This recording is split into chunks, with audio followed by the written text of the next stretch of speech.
Try to tickle yourself right now. Go ahead. Move your fingers across your ribs, your armpits, the bottoms of your feet. Nothing happens. You feel the touch. You feel the pressure. But you do not feel ticklish.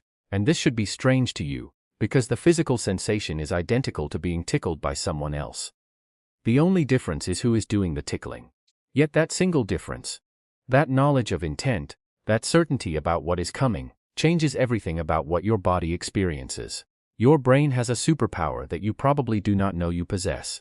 It predicts the future constantly, not the distant future, the immediate future, the next fraction of a second. And it has learned to discount its own predictions entirely when it comes to physical sensation. Here is what is happening inside your nervous system. When you decide to reach out and tickle yourself, your motor cortex sends a signal to your arm telling it to move. But before that signal travels all the way down to your muscles, your brain creates something called an efferent copy. It is a prediction of what sensation you should expect to feel based on the movement you are about to make. Your brain essentially says, I am about to touch my own ribs. I know what that will feel like. It will be a light touch. It will be pressure and texture. It will not be surprising. Then your sensory cortex receives the actual sensation. But it does not process that sensation fresh. It compares it to the prediction. And because they match perfectly, the system dampens the signal. The sensation is muted, suppressed. You feel it, but you do not experience it as ticklish. The feeling is there, but the emotional reaction to it is gone. Neuroscientist Atsushi Shibata at the University of Tokyo conducted experiments using robotic arms to test this exact mechanism. Participants tried to tickle themselves in real time, and as expected, it did not work. But then Shibata introduced a delay. The robotic arm did not tickle the participant immediately when they gave the command. It waited 1 second, then 2 seconds, and something remarkable happened. At even a small delay, the tickling sensation returned. The brain's prediction system could not account for the lag. The sensation no longer matched the prediction. And suddenly, the person felt ticklish from their own touch. This is profound. It means your sense of self is not actually about your body. It is about your brain's ability to predict what your body will do next. The moment that prediction breaks down, the moment something unexpected happens, your brain can no longer dismiss the sensation, and in that gap between expectation and reality, ticklishness is born. There is a condition called anarchic hand. In rare cases of neurological damage, a person loses the connection between their motor prediction system and their sensory system. Their hand moves, but their brain has no prediction of what it is about to do. They cannot control it. They cannot predict it. And when that hand touches their own body, they experience it as if someone else is touching them. They feel ticklish from their own hand. They feel surprised.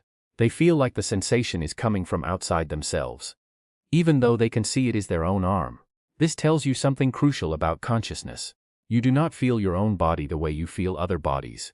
When someone else touches you, their touch is a surprise to your predictive system. It arrives unexpected.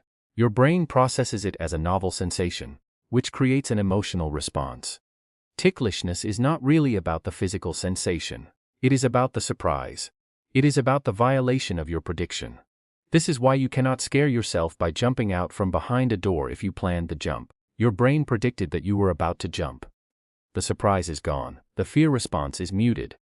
But if you have been standing there for 10 minutes, forgotten about the plan, and then you jump anyway, your own movement startles you.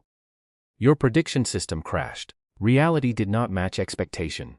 And suddenly you scared yourself, using yourself as the instrument of fear. A study by Sarah Jane Blakemore at the University of College London showed that patients with schizophrenia actually do find themselves ticklish. Their brains have difficulty generating accurate motor predictions. Their sense of agency, their understanding of which actions are theirs and which are external, is disrupted. So when they try to tickle themselves, their brain does not create a proper prediction. The sensation arrives less expected, and ticklishness emerges. Your inability to tickle yourself is a feature, not a bug. It is your brain protecting you from constant self-generated sensory noise. Imagine if every movement you made, every touch you inflicted on yourself, registered as surprising and novel. You would be overwhelmed. Your brain has learned to filter out sensations it predicts. It trusts itself. It knows what is coming. And that knowledge is so powerful that it can erase a sensation from your conscious experience entirely, even as the sensation is happening. But here is the thing that should make you pause. This system works perfectly, until it does not. The moment your predictions fail, even by a fraction of a second, Your own body becomes foreign to you. You feel ticklish from your own hand. You are startled by your own movement. You are afraid of yourself, and in those moments you learn something essential.